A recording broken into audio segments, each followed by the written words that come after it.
Magandang oras mga kababayan, mga ka-Golden Boy. Dito sa bidyong ito ay masagot na ang katanungan kung bakit biglang nagkaroon ng napakaraming missiles ngayon ang Iran at bakit napaka-accurate na ng kanilang targeting system. Bakit tumatama na? Bakit halos walang supply ang kanilang ballistic missiles?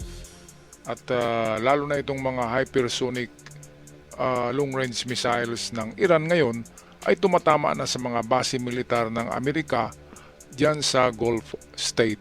Kaya nga, nagkaroon ng mga minalas na buhay ng mga sundalo ng Amerika diyan sa, lalo na sa Jordan, sa Bahrain, sa Kuwait, at sa Iraq ay merong namatay na mga American troops dahil nga sa napaka-accurate na ng mga missiles at ng mga hypersonic mid-range missiles ng Iran.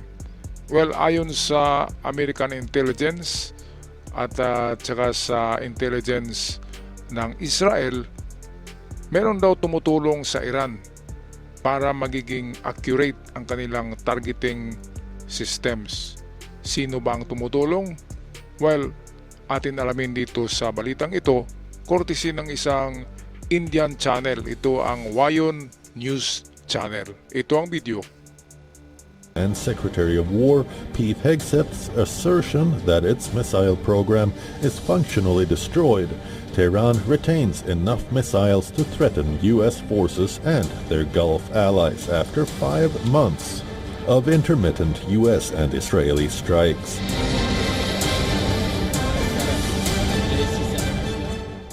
They have no military. They have no navy. They had 159 ships. Everyone's at the bottom of the sea. They had 212 airplanes. Everyone is gone. They have no radar. They have no anti-aircraft. They have no nothing. Other than they're mean and they're smart and they still have some capability. So why are there missiles left to hit Jordan and result in the loss of life of our brave men and women? As we stated from the beginning, the Iranian defense industrial base is effectively gone, but they do have underground facilities because they're the world's leading state sponsor of terrorism, and they've spent 47 years trying to hide their missiles under mountains, like their nuclear capabilities. Tehran has rebuilt more than half of its pre-war missile stockpile using underground missile city facilities built to survive exactly this kind of war. But the real shift isn't numbers, it's design.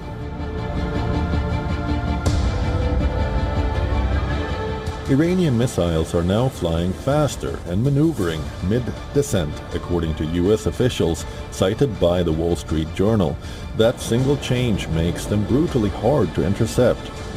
Iran has vowed that every American attack will be answered strongly.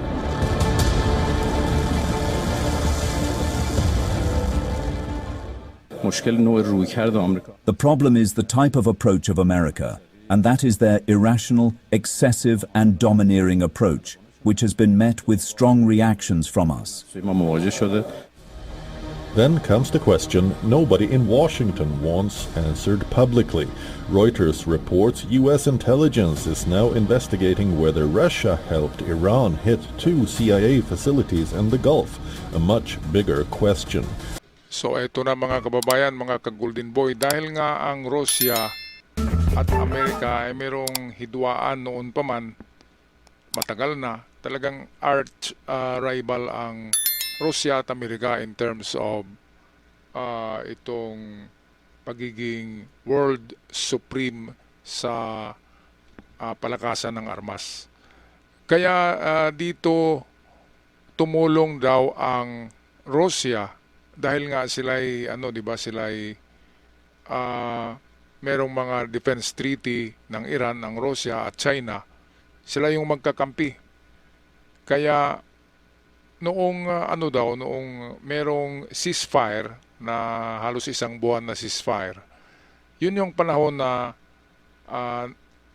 tumulong na ang Russia at China, nagpadala ng mga components nitong mga missiles, yung electronics component. Doon na inaasimbolo sa Iran ang mga missiles na yan sa kanilang underground city. Ito yung dalawang pinakamalalim na underground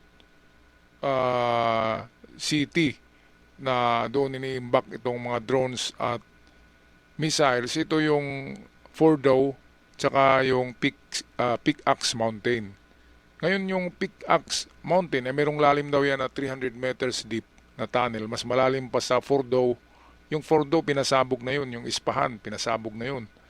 Pero itong Pickaxe Mountain, ang bundok kasi na yan ay purong bato plus nilaliman pa yung paghukay 300 meters underground. Kaya hindi talaga siya maaabot ng konbensyonal na bunker buster ng Amerika. Subalit kung gagamitan yan ng nuclear bomb ng Amerika ay kahit hindi tatagos yung nuclear doon sa 300 meters deep, ang radiation naman ang makakamatay ng mga taong nasa ilalim.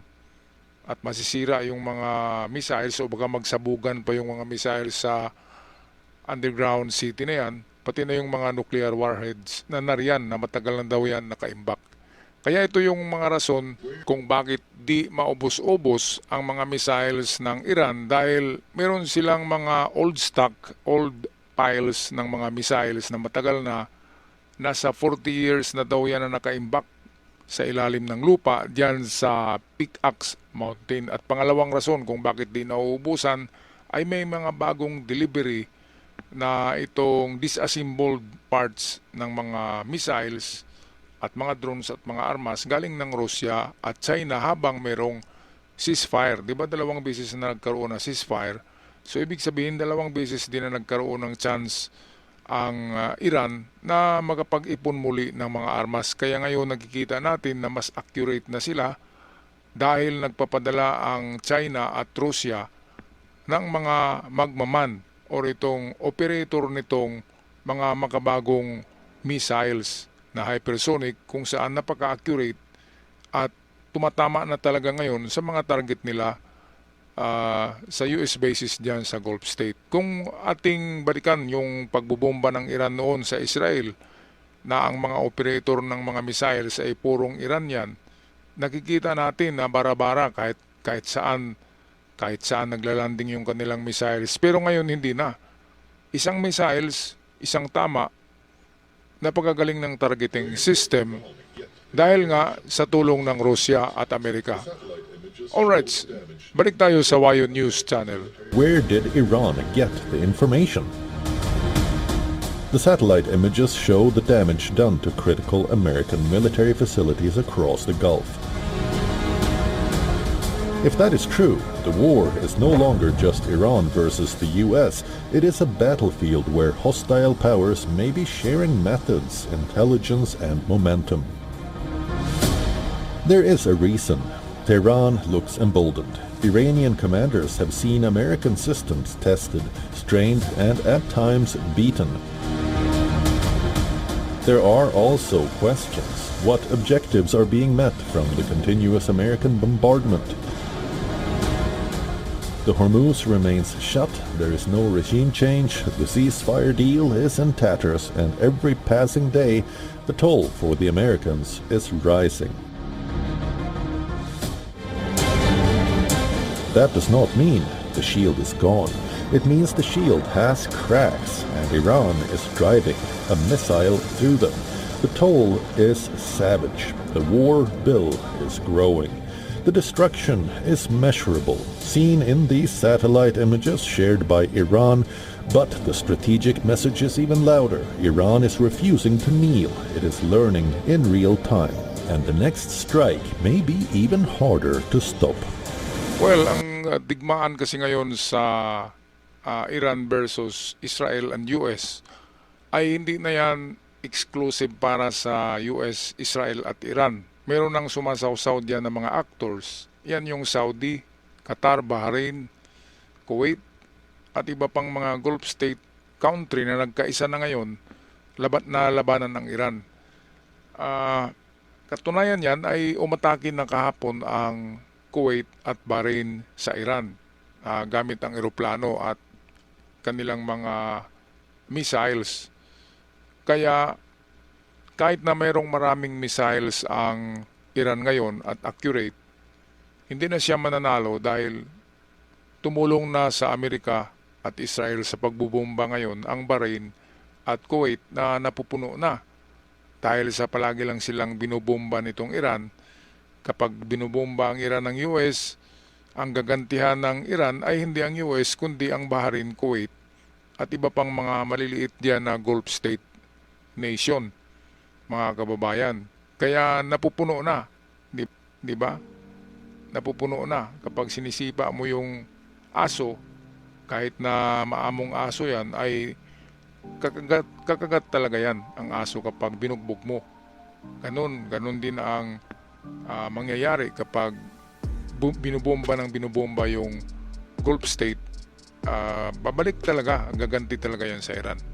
Kaya dito nagkamali ang Iran. Kahit na tutulong pa ang China, ang Russia, ay hindi na nila kaya kasi napalibutan na sila ng kalaban. Parang one is versus the world ang nangyari.